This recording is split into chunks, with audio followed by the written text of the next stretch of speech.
If you've ever offered per diem and a driver said no way, don't just assume they don't understand it. Sometimes they don't, but sometimes they understand it perfectly and they're protecting something else that's important to them. And if you don't understand what that is and why it is, you'll never convince them otherwise. Welcome to the Driven for Success podcast. This is the podcast for trucking company owners and executives who want to build better businesses, make better decisions, and keep drivers without losing control. I'm Mike Ritzema, your host and owner of Superior Trucking Payroll Service, where our mission is simple: to help trucking families. This podcast is one of the ways we fulfill that mission. Today's episode is about something every company runs into eventually. You explain per diem to your drivers. You did the meeting. You did it just like we talked about in the last episode. You showed them the savings. Most of the drivers love it, but then one driver says no, and they say no emphatically. Today, we're going to talk about why. One mistake that I see companies make is assuming every driver who declines per diem has the same reason or same set of reasons, but they really don't. I've heard dozens of reasons over the years. Many of them are based on misinformation. Some are based on past experiences. Some are completely legitimate. And that's important because if you treat every objection the same, you're going to lose credibility. You don't overcome objections by talking more. You do it by understanding better. You'll hear all these things of what drivers have heard. It brings into their psyche as well about the past experiences with other trucking companies. And so you've got to really understand where they're coming from. And we all know how rumors spread through a fleet or how drivers talk. So it's not hard for them to get to a conclusion that this is not what's best for them. So we're going to talk about some of the reasons why they might decline it and what you might want to do in that case. One of the reasons I see is they're going to buy a house or a car. And so the bank is coming to them and say, you need to show this much income, but they show them a payroll document, a pay stub, and they see the wage is lower. Like, well, you don't qualify for this house. You don't qualify for that car or that truck or that motorcycle or whatever they're looking to purchase and finance. Because per diem reduces the taxable wages, which is the point of per diem. That's how it saves the driver money. But mortgage companies generally qualify buyers using taxable income. They want to look at the W-2 number that's in box 1 or box 3, or they want to see gross pay on a pay stub. So if someone's buying a home in the next month, taking per diem could make qualifying harder. And notice what I said there. It's buying a home now, not someday. Sometimes the answer isn't no, it's not yet. They feel like they're in the middle of buying a house and they don't want to mess up their wage. Okay, well, we just delay enrollment for you until after closing. That's fine. Or ask your employer, and they can talk to me about it, how to write the letter to the mortgage company to explain what their wages really are. I've never had that have a problem coming back to me. Now, that doesn't mean that every mortgage broker or whoever is going to accept it, but most of them do. Sometimes, though, the right answer isn't to change their mind. It's to change the timing. If it's just easy to start a month later for them, I would do it. It's a very small price to pay, and it keeps the driver happy. Drivers don't buy houses and cars every year. These are usually short-term situations. So just work with your driver. Don't sit and make a big deal out of it. You've done per diem for a year and they want to opt out for a month so that their wage looks like it goes up. Let them do it. It costs you very little. It keeps the driver happy. That's a win. Another concern that I hear, and I hear this one the most via social media and people that reach out to me and drivers that I talk to, Social Security. Because drivers know, and they're correct, that lower taxable wages will mean lower Social Security payouts when they retire. That is absolutely true. Whenever we do webinars, we tell everybody that. Look, here's the downside right here. This is the biggest one. But here's the part that they're not doing. The math they're not doing is to, number one, Social Security is a horrible investment. We all know it. None of us would opt into it. I'm not saying Social Security should be illegal or any of that. It's not where I'm going with this. But I'm saying that as an investment vehicle, Social Security is not great.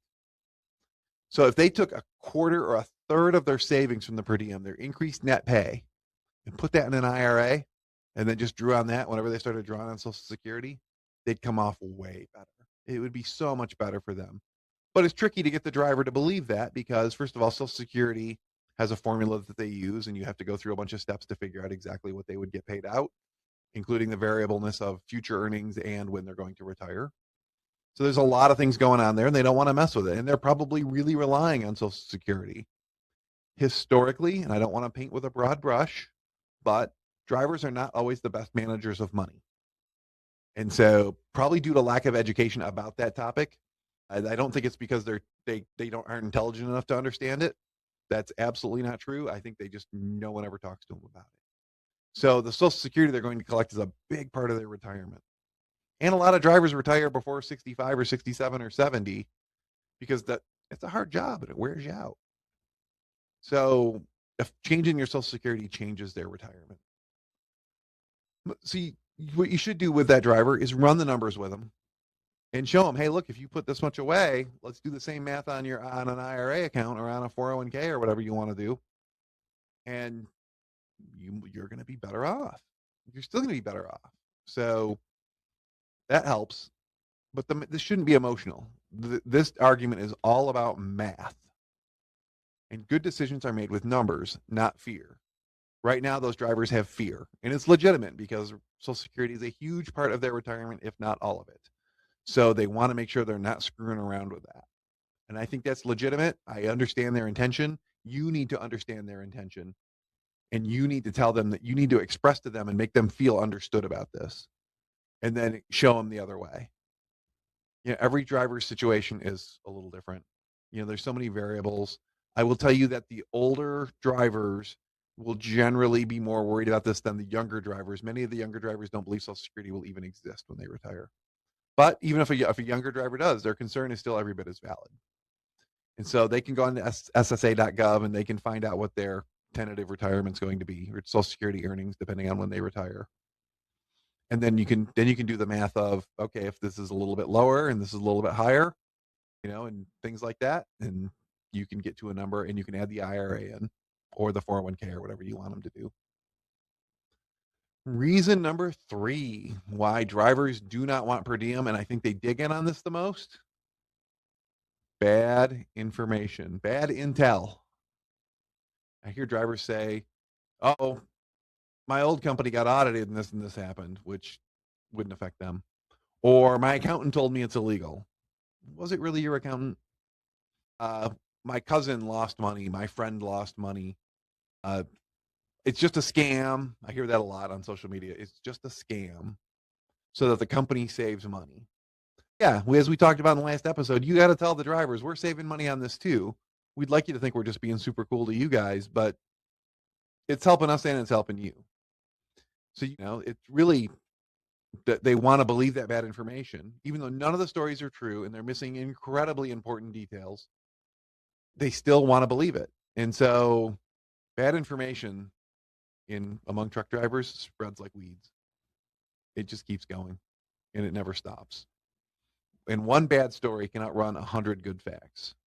It's whether it's at truck stops, Facebook groups, or other social media, TikTok. I see it on TikTok a lot. And I always love to engage those people because they're engaged in it. So they're already wanting to engage. They'll come on my TikTok feed and be like, that's a scam. All right, well, let's talk about that.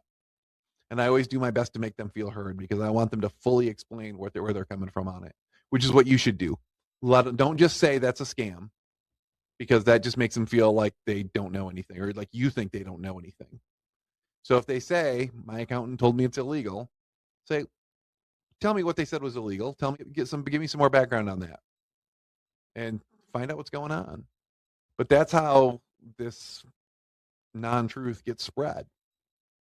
So, but you can't debunk it until they feel like you understand what they're saying. The biggest overlying reason, and I think this goes with the others, but this is really the root of a lot of the reasons. I don't think it's a separate reason necessarily. They don't trust you. And that's just the hard truth. You have a low trust company. That's common in trucking. It's common with truck drivers. They all have battle wounds from what other trucking companies promised them they would do for them, and they didn't do it. And they felt like they were wronged. They felt like they were burned. And so when you tell them this saves you money, they're going to be skeptical. They don't understand that it can be good for both of you guys. And that's why you go back to that rollout meeting where you explain, look, it saves us money, it saves you more. And to be fair, I don't blame them for not trusting trucking companies. They've been burned so many times, and they're not going to be good at working the system to try and get like judicial relief or get the government to step in for them. And so they just give up and go work somewhere else. You know this. I say this all the time. Ask your drivers about times they got screwed, and you're going to hear it. So the trust has to be earned. There's no other way to do it. And so if they don't trust you, they're not going to believe all the other things that you told them in the rollout meeting. People don't reject per diem necessarily. They reject the person explaining it. So if you haven't earned that trust yet, and if they're new, you're not going to have earned it. I'm not saying that it's a deficit on your part, but we talk about it all the time. Clarity is where the win is. And so clarity is where you can earn trust. Transparency is where you earn trust. And that's why you tell them that the company benefits too. And that's why you show them pay detail on their pay stubs. And that's all these things, right? It's all to build trust. It takes time, but you got to show them the math, and you've got to keep on talking to them about it until they start to trust you. And that's why we talked about in the last episode too, start with that driver, kind of the ringleader, and might say no. Because you win that driver over, you're going to get everybody else. One piece of advice I do have for you about what not to do when all these concerns come up from the drivers. And again, I think many of them are, I don't want to say silly. Silly is the wrong word, but it's close to silly. They're really not the issues. But the driver comes to you and says, I don't want it. Never try and win that argument. Never start with, well, you should take it because it's going to put more in your check. And if you put someone in retirement, then you're going to have better retirement and this and this and this. And we're not that company that screwed you. Okay. I wouldn't do it. Your goal is not to win that argument. Instead, your goal is to make the driver feel heard. Ask them questions. Say to them, what concerns you? Let's talk in detail about what your concerns are and see if we can figure out how to work together on this. And tell me what you've heard. Tell me what other drivers have told you. Tell me what it is that makes you think this is a bad idea. And don't be afraid to lay it on me. Because you want the driver to really mean it. You don't want the driver to come out of that meeting feeling like they should have said something else, but they decided not to. No, let it out. Say it clumsily if you have to. If you can't think of the nice way to say it the mean way. What are you worried about? What's your real concern? Because that's where you want to get to. If you can get them to express their real concern, and it can be hard truth. It can be, well, I just don't trust you guys. Okay. That changes the conversation. And now at least we know what we're fighting against. Curiosity solves more problems than persuasion. Just listen to them. As you've seen, as you've worked with your drivers, most of the arguments that they have are they don't feel listened to. Driver retention for companies that don't listen to their drivers is way lower than the ones who feel. Just ask the drivers, do you feel listened to? Do you feel like we address your concerns? Do you feel like we understand your concerns? Just in general. Like that's a great poll, just a one question poll to send to all your drivers. And the ones that say no, those are the ones that are going to leave. The ones that say yes don't leave. Every single time, guaranteed, as much as I can guarantee any of that. But let them talk. Don't interrupt them. As I say, some people let them let the air out of the balloon. Let them tell you everything that they have concerns about with it. And then ask them, then repeat it back to them and say, so I'm understanding your concerns to be this. Your concern is about Social Security and that you won't get as much. And your concern is about you want to go buy a house next year. Something like that. Is that all of your concerns? Yes, that's all my concerns. Okay, if I can help you with those, would you reconsider? And if they say yes, then you go deal with it. If they say no, then you're not to the real objection yet. If they say no, I still wouldn't do it. Okay, well then you have more concerns. Then you can even ask them. Some of them are going to need to be led along in this conversation a little bit now. Say, is it that you don't trust us yet? They'll kind of be taken back and they'll be like, well, I've only worked here 3 months and I got screwed over time after time after time. Then you talk about driver trust. You go, look, we understand that. It's fine. How long will it take for you to trust us? Oh, well, I got to work here a year. Okay, well, let's talk in 9 months. You'll see that we do what we say we're going to do and that we're not the jerks that you used to work for. And go from there. But now let's go to the next thing. You do all these things. You nail that conversation I just talked about. You just put on your best empathy hat and crushed it. and they still said no. Now what do we do? You've gone through every argument. You've gone through all these things. You ask them what concerns you the most, and they talk about, say, it's Social Security or whatever the thing is. And you talk them through it, and you explain, look, if you put this money away into account like an IRA is yours, it's not ours, you'll be better off. But they still won't do it for whatever reason. The reason doesn't have to make sense to you. It makes sense to them in their head. Or they just won't tell you the reason, the real reason. They just won't express it to you, and you can't force that out of some people. I can't. I'm not that gifted of a conversationalist to be able to do it. Maybe you are. If you are, hit me up with your secrets, because I would love to know. But your goal is not to win this debate. Your goal is that they understand their options and they feel like they were heard. And if they still don't want it, you just let them opt out. Per diem should always be voluntary. It's better for them, but if you force it on them, they're not going to feel like it's better for them.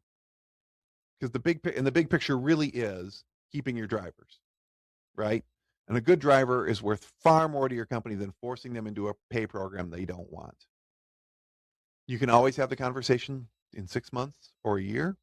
Their situation might change. They might trust you more. But if you force it, you're going to lose that driver. And they're going to be some of these drivers that comment to me. I had a driver comment this to me on TikTok last week and said, my company forced us to do per diem. And it was a mega carrier. They didn't tell me who it was. And if they did tell me, I wouldn't put them on blast here. But that's what they said. And that driver doesn't work there anymore. So they lost that driver. It's way more expensive to replace a driver than the savings you get with per diem every single time.